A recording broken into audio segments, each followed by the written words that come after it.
Quick 25ಗೆ ಸ್ವಾಗತ. ನಾನು ಮಾಲ್ತೇಶ್. ಈ ಕ್ಷಣದ ಟಾಪ್ 25 ಸುದ್ದಿಯನ್ನು ಬನ್ನಿ ಕ್ವಿಕ್ ಆಗಿ ನೋಡ್ಕೊಂಬೋಣ.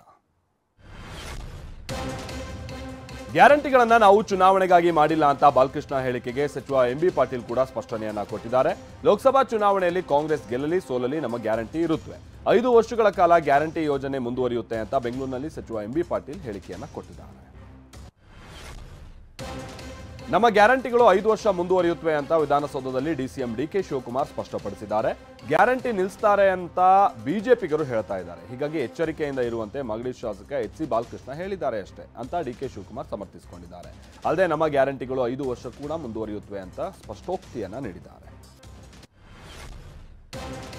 ಬಾಲಕೃಷ್ಣ ಹೇಳಿಕೆಗೆ ಕಾಲೆಳೆದಂತ ವಿಪಕ್ಷ ನಾಯಕ ಆರ್ ಅಶೋಕ್, ಲೋಕಸಭೆಯಲ್ಲಿ ಸೋತ್ರೆ ಗ್ಯಾರಂಟಿ ರದ್ದು ಅನ್ನುವ ಮೂಲಕ ಯುದ್ಧಕ್ಕೂ ಮುನ್ನವೇ ಶಸ್ತ್ರತ್ಯಾಗ ಮಾಡಿ ಶರಣಾಗುವ ಮುನ್ಸೂಚನೆಯನ್ನ ಕೊಟ್ಟಿದೆ ಕಾಂಗ್ರೆಸ್ ಅಂತ ಟ್ವೀಟ್ ಮಾಡಿದ್ದಾರೆ. ಗ್ಯಾರಂಟಿ ವಿಚಾರದಲ್ಲಿ ಕಾಂಗ್ರೆಸ್ನಿಂದ ಬ್ಲಾಕ್ ಮೇಲ್ ನಡೀತಾ ಇದೆ. ಕಾಂಗ್ರೆಸ್ ಸರ್ಕಾರಕ್ಕೆ ನಾಚಿಕೆ ಆಗಬೇಕು ಅಂತ ಚಿಕ್ಕಮಗಳೂರಿನಲ್ಲಿ ಬಿಜೆಪಿ ರಾಜ್ಯಾಧ್ಯಕ್ಷ ವಿಜಯೇಂದ್ರ ಕಿಡಿಕಾರಿದ್ದಾರೆ. ಶಾಲೆಗೆ ಹೋಗುವ ಮಕ್ಕಳಿಗೆ ಸರಿಯಾಗಿ ಬಸ್ ವ್ಯವಸ್ಥೆ ಇಲ್ಲ, ರೈತರ ಪಂಪ್ಸೆಟ್ಗಳಿಗೆ ಸರಿಯಾದಂತ ವಿದ್ಯುತ್ ಅನ್ನ ಕೂಡ ಕೊಡ್ತಾ ಇಲ್ಲ ಅಂತ ವಿಜಯೇಂದ್ರ ವಾಗ್ದಾಳಿಯನ್ನ ನಡೆಸಿದ್ದಾರೆ. ಕೆರಗೋಡು ಹನುಮಧ್ವಜ ದಂಗಲ್ ಕಿಚ್ಚು ಇವತ್ತು ಕೂಡ ಮುಂದುವರೆದಿದ್ದು ಗ್ರಾಮದಲ್ಲಿ 144 ಸೆಕ್ಷನ್ ಮುಂದುವರಿಸಲಾಗಿದೆ. ಬೃಹತ್ ಹೋರಾಟದ ಬಳಿಕ ಇಡೀ ಗ್ರಾಮ ಬೂದಿ ಮುಚ್ಚಿದ ಕೆಂಡದಂತಾಗಿದೆ. ಗ್ರಾಮದಲ್ಲಿ ಕೆಎಸ್ಆರ್ಪಿ ಹಾಗೆ ಡಿಎಆರ್ ತುಕಡಿಗಳು ಸೇರಿದಂತೆ 200ಕ್ಕೂ ಹೆಚ್ಚು ಪೊಲೀಸರನ್ನ ನಿಯೋಜನೆ ಮಾಡಲಾಗಿದೆ. ಜೊತೆಗೆ ಧ್ವಜಸ್ತಂಭಕ್ಕೆ ಭಾರೀ ಬಂದೋಬಸ್ತನ್ನ ಏರ್ಪಡಿಸಲಾಗಿದೆ. ಹನುಮಧ್ವಜ ವಿವಾದಕ್ಕೆ ಸಂಬಂಧಪಟ್ಟ ಹಾಗೆ ಫೆಬ್ರವರಿ 7ನೇ ತಾರೀಕಿನಂದು ಮಂಡ್ಯ ನಗರ ಬಂದ್ಗೆ ಸಮಾನ ಮನಸ್ಕರ ವೇದಿಕೆ ಕರೆ ಕೊಟ್ಟಿದೆ.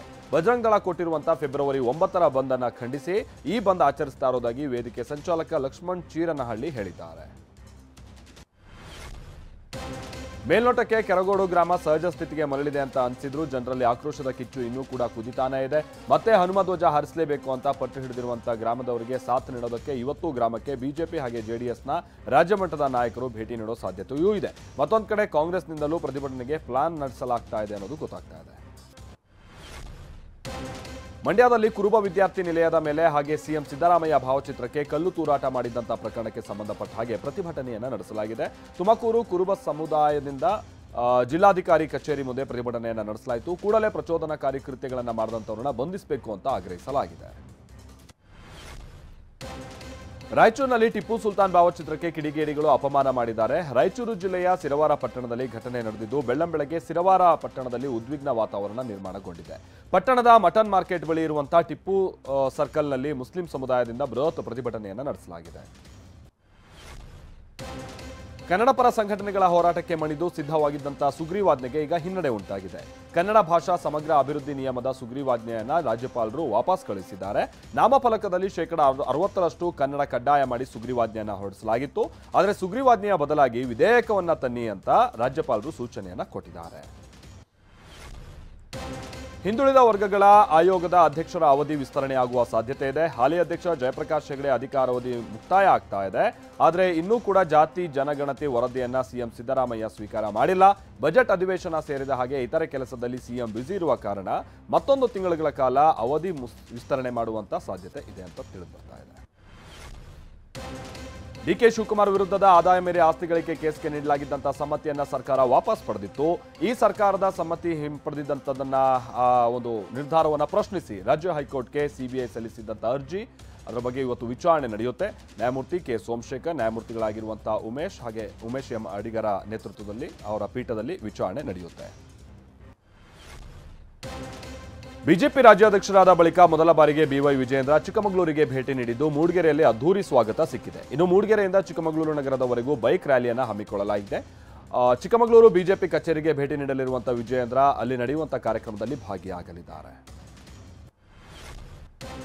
ಬೆಂಗಳೂರಿನ ಕೆಂಪೇಗೌಡ ಏರ್ಪೋರ್ಟ್ ಕಸ್ಟಮ್ಸ್ ಅಧಿಕಾರಿಗಳು ಭರ್ಜರಿ ಕಾರ್ಯಾಚರಣೆಯನ್ನು ನಡೆಸಿದ್ದು 7,52,000 ರೂಪಾಯಿ ಮೌಲ್ಯದ 122 ಗ್ರಾಂ ಚಿನ್ನವನ್ನು ವಶಕ್ಕೆ ಪಡೆದಿದ್ದಾರೆ. ಸೌದಿ ಅರೇಬಿಯಾದ ಝೇದಾ ಏರ್ಪೋರ್ಟ್ನಿಂದ ಬಂದಿದ್ದಂತಹ ಪ್ರಯಾಣಿಕ ಫ್ಲಾಸ್ಕ್ನಲ್ಲಿ ಆ ಚಿನ್ನವನ್ನು ಮರೆಮಾಚಿ ಸಾಗಿಸ್ತಾ ಇದ್ದ ಅನ್ನೋದು ಗೊತ್ತಾಗಿದೆ.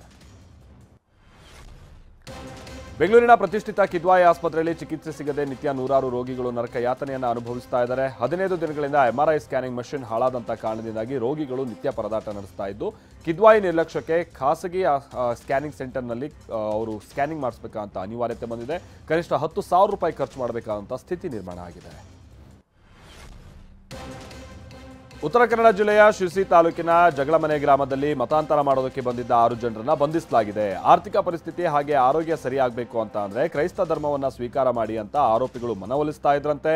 ವಿಚಾರ ಗೊತ್ತಾಗ್ತಾ ಇದ್ದ ಹಾಗೆ ಆದರ್ಶ ನಾಯಕ ಅನ್ನೋರು ಶಿರಸಿ ಗ್ರಾಮೀಣ ಪೊಲೀಸರನ್ನ ಸ್ಥಳಕ್ಕೆ ಕರೆಸಿದ್ದಾರೆ. ಸದ್ಯ ಪೊಲೀಸರು 6 ಜನರನ್ನ ಬಂಧಿಸಿದ್ದಾರೆ.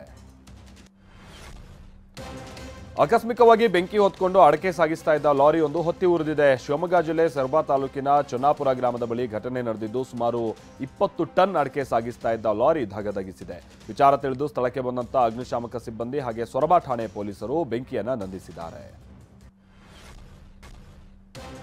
ಅಧಿವೇಶನಕ್ಕೆ ಅಡ್ಡಿಪಡಿಸುವ ಸಂಸದರ ವಿರುದ್ಧ ಪ್ರಧಾನಿ ಮೋದಿ ವಾಗ್ದಾಳಿಯನ್ನು ನಡೆಸಿದ್ದಾರೆ. ಪ್ರಜಾಪ್ರಭುತ್ವದ ಮೌಲ್ಯಗಳನ್ನು ಕಿತ್ತಾಕುವ ಅಭ್ಯಾಸ ಇರುವಂತಹ ಸಂಸದರಿದ್ದಾರೆ. ತಮ್ಮ ಅವಧಿಯಲ್ಲಿ ಏನು ಮಾಡಿದ್ರು ಅವರು ಅನ್ನೋದ್ರ ಬಗ್ಗೆ ಆತ್ಮಾವಲೋಕನ ಮಾಡಿಕೊಳ್ಬೇಕು. ಕಲಾಪಕ್ಕೆ ಅಡ್ಡಿಪಡಿಸುವ ಸಂಸದರಿಗೆ ಈ ಬಜೆಟ್ ಅಧಿವೇಶನದಲ್ಲಿ ಪಶ್ಚಾತ್ತಾಪಕ್ಕೆ ಅವಕಾಶ ಇದೆ. ಈ ಅವಕಾಶವನ್ನು ಕಳೆದುಕೊಳ್ಬೇಡಿ ಅಂತ ಮನವಿ ಮಾಡಿದ್ದಾರೆ. ಇಂದಿನಿಂದ ಸಂಸತ್ ಬಜೆಟ್ ಅಧಿವೇಶನ ಆರಂಭ ಆಗಿದ್ದು ಉಭಯ ಸದನಗಳನ್ನು ಉದ್ದೇಶಿಸಿ ರಾಷ್ಟ್ರಪತಿ ದ್ರೌಪದಿ ಮುರ್ಮು ಅವರು ಭಾಷಣವನ್ನ ಮಾಡಿದ್ರು. ಈ ವೇಳೆ ನಾಳೆ ಸಂಸತ್ನಲ್ಲಿ ಕೇಂದ್ರ ಸರ್ಕಾರದ ಮಧ್ಯಂತರ ಬಜೆಟ್ ಮಂಡನೆ ಆಗುತ್ತೆ. ಸ್ವತಂತ್ರ ಅಮೃತೋತ್ಸವದ ಕಾಲದಲ್ಲಿ ಬಜೆಟ್ ಮಂಡನೆ ಆಗ್ತಾ ಇದೆ, ಅದು ನಮಗೆ ಹೆಮ್ಮೆ ಅಂತ ರಾಷ್ಟ್ರಪತಿ ಹೇಳಿದ್ದಾರೆ.